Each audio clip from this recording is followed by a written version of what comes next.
மீண்டும் ஒரு முறை மாண்புமிகு ஆளுநர் அவர்கள் சட்ட விதிகளையும் மரபுகளை மீறி செயல்பட்டு அவையிலிருந்து வெளியே சென்றிருக்கிறார். வெளியேறி சென்றிருக்கிறார். ஆளுநரின் செயல் பதவிக்கு அழகல்ல. இந்திய ஆட்சிகள் அதன்படி மாநில அரசால் தயாரிக்கப்பட்டு ஆளுநரால் முழுமையாக இதில் ஆளுநர் தனது சொந்த கருத்துக்களை தெரிவிப்பதற்கோ மாநில அரசு வழங்கப்பட்ட உரையில் நீக்கம் செய்வதற்கோ அரசமைப்பு இடமில்லை. அவ்வாறு சில விளக்கங்களை குறிப்பிட்டு நேற்று அரசுக்கு கடிதம் எழுதி தொடர்ந்து அவருக்கு அதற்கான பதிலும் அளிக்கப்பட்டிருக்கிறது. இந்த நிலையில் மாண்புமிகு ஆளுநர் அவர்கள் வேண்டுமென்றே அரசமைப்பு சட்டத்தை மீறிய ஒரு செயலை செய்துள்ளார். ஆளுநரின் செயல் என்பது நூற்றாண்டு கால மரபையும் நீண்ட பாரம்பரியத்தையும் கொண்ட இந்த மக்கள் சபையை அதன் மாட்சிமையை அவமதிக்கும் செயலாகும் என்றே நான் கருதுகிறேன். 10/4/2023 அன்று இதே பேரவையில் நான் ஆற்றிய உரையின் ஒரு பகுதியை நான் இங்கே நினைவு கூற விரும்புகிறேன். ஆட்டுக்கு தாடியும் நாட்டுக்கு ஆளுநர் பதவியும் தேவையில்லை என்று பேரறிஞர் அண்ணா அவர்கள் கூறிய போதிலும், அதை முத்தமிழறிஞர் தலைவர் கலைஞர் அவர்கள் வழிமொழிந்த போதிலும், அந்த பதவி இருக்கும் வரை அதற்குரிய மரியாதையை கொடுக்க அவர்கள் முதலமைச்சர்களாக இருந்த நேரத்தில் தவறியதில்லை. அவர்களது வழியை பின்பற்றி நானும் அதிலிருந்து இம்மி அளவும் விலகியதில்லை. இந்த அரசும் தவறியதில்லை என்று அன்றைக்கு நான் எடுத்துரைத்தேன்.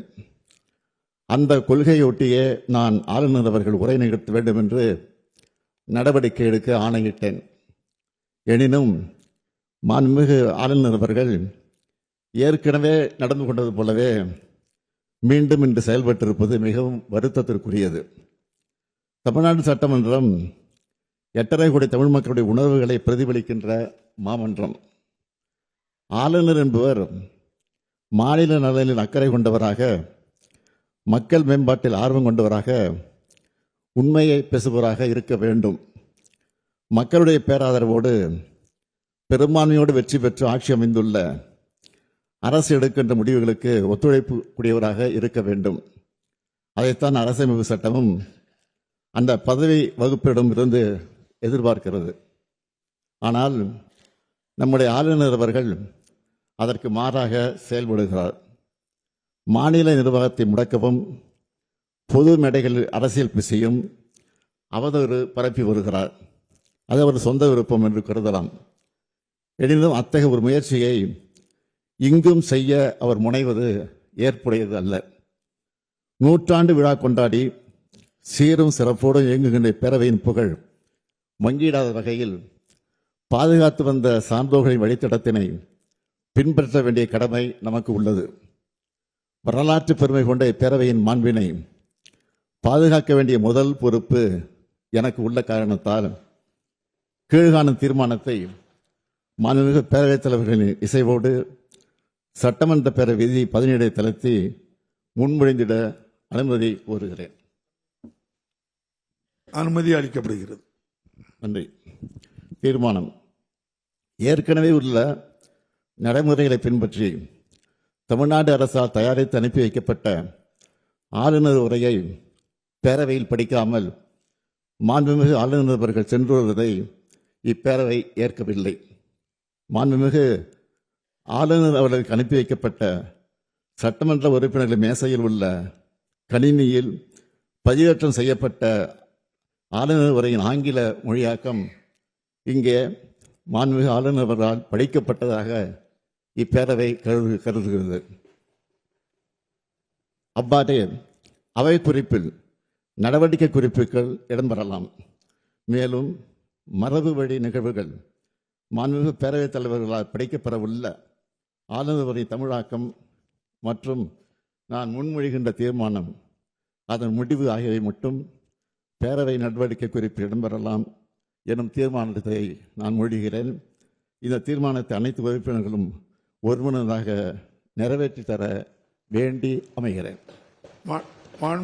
மாண்புமிகு முதலமைச்சர் அவர்களின் தீர்மானம் பேரவையின் முடிவுக்கு விடப்படுகிறது. ஏற்போர் ஆம் என்க, மறுப்போர் இல்லை என்க. மறுப்போரே இல்லை என்று கருதுகிறேன். மறுப்போரே இல்லை. தீர்மானம் ஒருமனதாக நிறைவேறியது. இன்று சட்டமன்ற உறுப்பினர்களின் கணினியில் பதிவேற்றம் செய்யப்பட்ட ஆளுநர் உரையின் ஆங்கிலம் மற்றும் தமிழில் அச்சிடப்பட்ட பகுதிகள் மட்டுமே அவை குறிப்பில் இடம்பெறும். வேறு எவையும் அவை குறிப்பில் இடம்பெறாது என்பதையும், அதுபோல் பத்திரிகைகளும் ஊடகங்களும்.